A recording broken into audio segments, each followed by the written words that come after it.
जी दोस्तों, आपका मेज़बान इंतज़ार हैदरी हाज़िर खिदमत है। नाजरीन, एक ब्रेकिंग न्यूज़ के साथ हम आपको ये बता रहे हैं कि वज़ीर-ए-आज़म इमरान ख़ान पर इस कौमी असम्बली ने एतमाद का इजहार कर दिया है और तमाम अरकान कौमी असम्बली ने वज़ीर-ए-आज़म इमरान ख़ान के हक़ में फ़ैसला दे दिया है और अब वज़ीर-ए-आज़म इमरान ख़ान दोबारा से जो है वो एतमाद का वोट लेने में कामयाब हो गए हैं। 172 अरकान की हिमायत वज़ीर-ए-आज़म को दरकार थी, लेकिन वज़ीर-ए-आज़म ने इससे ज़्यादा वोट लिए हैं और साबित कर दिया है कि अभी भी जो ऐवान है वो उन पर एतमाद करता है, अभी भी जो मुंतखब नुमाइंदे हैं वो उन पर एतमाद करते हैं और इस लिहाज से अब वज़ीर-ए-आज़म इमरान ख़ान जो हैं वो अपनी कुर्सी पर विराजमान हैं। एक और बात जो आपको बताता चलूँ वो ये है कि इस एतमाद के वोट की वजह से सिर्फ वज़ीर-ए-आज़म इमरान ख़ान की कुर्सी नहीं बची, बल्कि उनकी पूरी वफाकी काबीना जो है वो भी बच गई है और अब वो दोबारा से अपने ओहदे पर विराजमान हैं और आज से अब वो दोबारा अपनी तमाम जो सरकारी मसरूफियात हैं वो शुरू कर देंगे। गुज़िश्ता 3 रोज़ से वज़ीर-ए-आज़म इमरान ख़ान ने अपनी तमाम सरकारी मसरूफियात को तर्क किया हुआ था, क्योंकि सेनेट इलेक्शन के बाद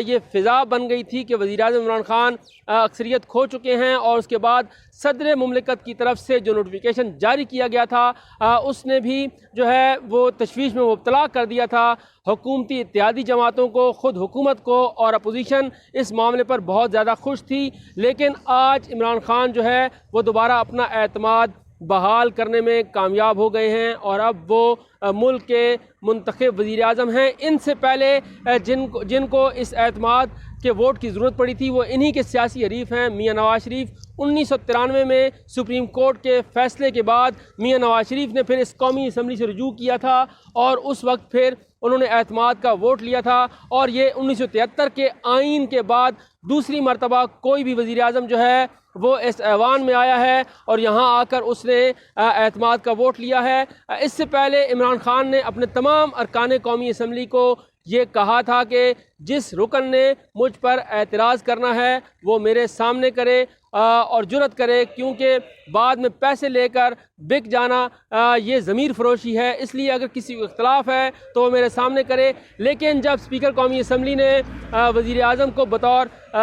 उम्मीदवार सामने खड़ा किया और एतमाद का वोट लेने की जो है वो करारदाद पेश हुई तो तमाम अरकान ने उनके हक़ में वोट दिया। कोई रुकन ऐसा नहीं था जो अपनी नशिस्त पर बैठा रहता और वज़ीर-ए-आज़म को वोट ना देता, क्योंकि तरीक़ेकार ये था कि जिन लोगों ने वज़ीर-ए-आज़म को एतमाद का वोट देना है वो स्पीकर कौमी असम्बली की दाईं जानिब लॉबी में जाएंगे वोट देने के बाद, और जिसको अदम एतमाद है वो अपनी नशिस्त से नहीं उठेगा। तो ये तरीक़ाकार इख्तियार किया गया है और ख़बर ये है कि अब इमरान ख़ान जो है वो दोबारा से अपने ओहदे पर बैठ चुके हैं और एक मरतबा फिर अब उनकी जो तोपों का रुख है अब वो अपोजिशन की तरफ होगा और एक मरतबा फिर इमरान ख़ान जो है वो अपने बयानिए के साथ अपोजिशन पर भरपूर चढ़ाई करेंगे। जैसे वज़ीर-ए-आज़म खिताब में कि अपोजिशन ने मिलकर मुझे गिराने की कोशिश की, लेकिन इस कौमी असम्बली ने मुझ पर एतमाद का इजहार किया। तो ये थी आज की ताज़ा तरीन खबर।